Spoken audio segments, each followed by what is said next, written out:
During the spring and autumn period, musician Boya played his zither atop a mountain, expressing his love for nature yet finding no true listener.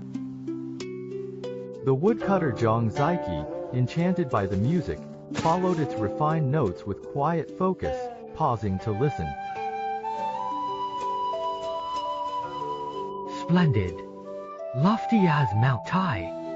Boya shifted his thoughts, evoking the surging rivers. Ziqi sighed again. Ook as vast as the mighty rivers.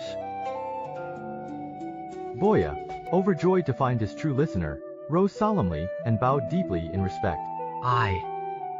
You truly understand me.